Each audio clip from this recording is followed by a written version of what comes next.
Hey there, it's Barbara Casey from Mobile High Five.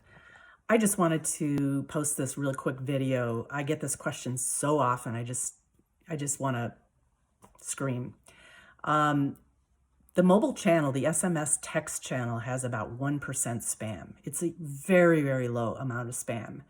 The question that I keep getting is, how do I keep from annoying my customers? I don't like getting text. I don't want to annoy my customers.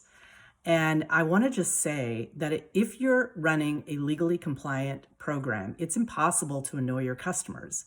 Why? Because they have to provide explicit written permission to opt into your program. So they are actually literally saying, send me information about your business via this channel. They want to hear from you this way. So get over yourself. If you don't like text, then you're not going to sign up for these programs. But I have to tell you, hundreds of billions of people worldwide are signing up for these texts because it's a very low spam channel.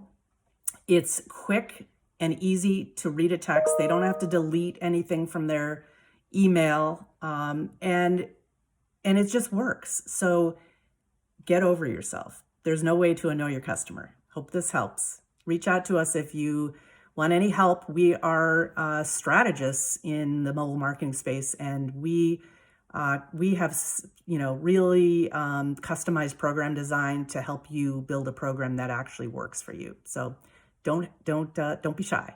Contact me today.